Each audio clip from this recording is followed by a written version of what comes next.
안녕하세요. 쓰는 유희, 읽는 범위 책방 희희입니다.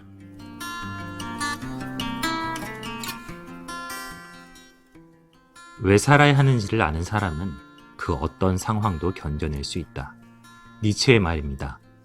우리는 살면서 어떻게 살 것인가에 대한 이야기를 종종 하고 또 듣습니다. 하지만 왜 살아야 하는가를 묻는 경우는 거의 없는 것 같은데요. 이 질문이 너무 깊고 어렵게 느껴지기 때문일까요?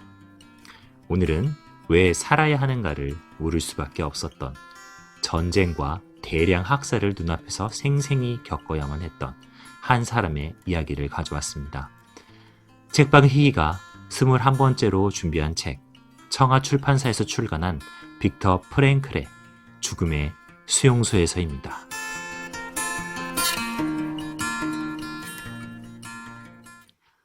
저자는 제2차 세계대전 당시 유대인이라는 이유로 나치 강제 수용소에 들어갔다 살아나온 실존 인물입니다. 잔인하디 잔인한 그 죽음의 수용소에서 그는 가족도 소유물도 인간으로서의 가치도 모두 빼앗긴 채 굶주림과 추위를 견뎌냈는데요. 25페이지입니다. 이 책은 개인적인 체험, 생존자 중 한 사람이 들려주는 강제 수용소 안에서의 이야기이다. 이름도 없이 기록도 없이 죽어간 수많은 사람들의 희생과 시련, 그리고 죽음에 관한 이야기이다.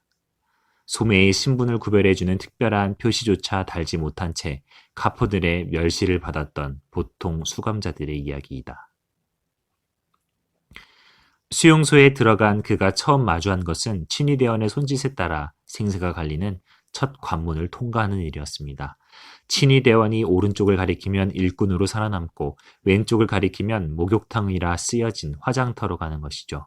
그와 함께 들어간 사람들 90%는 죽음행을 선고받았지만 다행히 목숨을 건진 그와 동료들은 진짜 목욕탕으로 향합니다. 42페이지입니다. 우리는 주먹질을 당하며 목욕탕의 대기실로 쫓겨 들어갔다. 상상할 수 없을 정도의 빠른 속도로 사람들이 옷을 벗었다. 얼마 지나지 않아 사람들이 초조해진 탓인지 내복과 허리띠, 구두끈을 잡아당기는 손길이 서툴러지기 시작했다. 그러자 처음으로 채찍 소리가 들려왔다.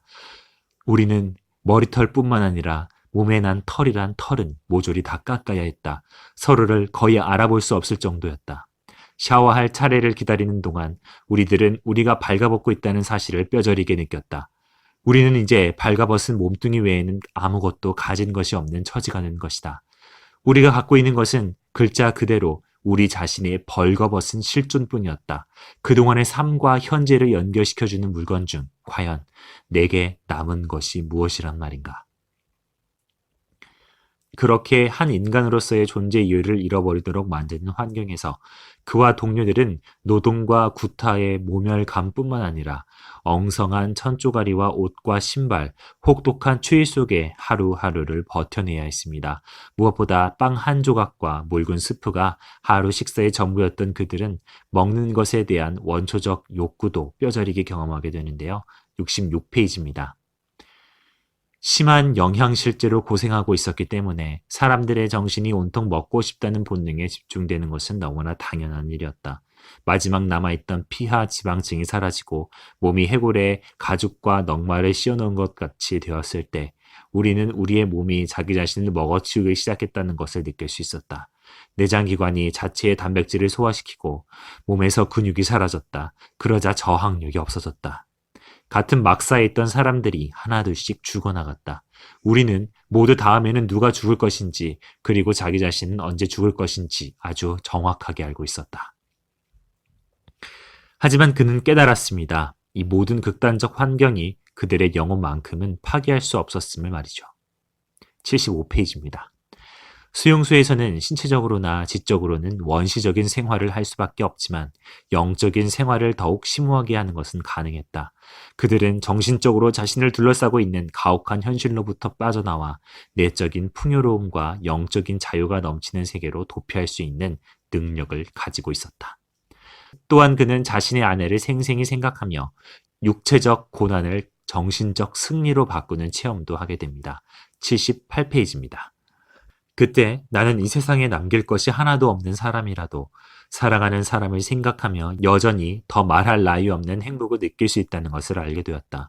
극단적으로 소외된 상황에서 자기 자신을 적극적으로 표현할 수 없을 때, 주어진 고통을 올바르게 명예롭게 견디는 것만이 자기가 할 수 있는 일의 전부일 때, 사람은 그가 간직하고 있던 사랑하는 사람의 모습을 생각하는 것으로 충족감을 느낄 수 있다. 나는 아내가 살았는지 죽었는지 몰랐다. 알 수 있는 방법도 없었다. 하지만 그 순간부터 그것은 더 이상 문제가 되지 않았다. 알아야 할 필요도 없었다. 이 세상 그 어느 것도 내 사랑의 굳건함, 내 생각, 사랑하는 사람의 영상을 방해할 수는 없었다. 오직 죄수 번호를 달고 있을 때만 의미가 있는 곳, 번호를 가진 사람의 생명과 그 번호 이면에 있는 삶은 철저히 무시되는 곳, 인간의 권리와 존엄이 박탈당하는 그 수용소에서 그는 후에 자신의 삶의 지표가 될 한 가지를 발견합니다. 120페이지입니다. 수용소에서의 체험을 통해 나는 수용소에서도 사람이 자기 행동의 선택권을 가질 수 있다는 것을 알 수 있었다. 가혹한 정신적, 육체적 스트레스를 받는 그런 환경에서도 인간은 정신적 독립과 영적인 자유의 자취를 간직할 수 있다는 것이다.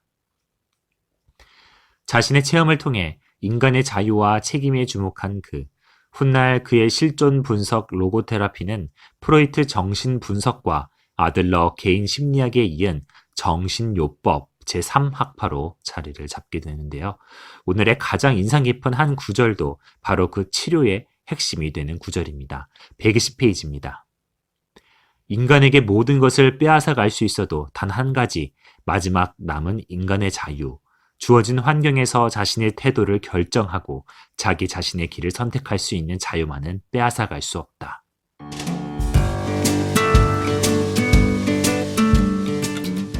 지속되는 죽음의 공포, 그 속에서도 예술과 유머를 만들어내고 삶의 의미를 찾으려 애쓰는 인간의 본성이 참 경이롭다는 생각이 듭니다. 만약 여러분이 이와 같이 피할 수 없는 시련에 처한다면 여러분은 어떤 태도를 취하고 누구의 얼굴을 떠올리며 견디고 싶으신가요? 지금까지 진행 범위 작가 유희 책방 히히였습니다. 저희는 마지막 주 토요일에 다시 찾아뵙겠습니다. 감사합니다.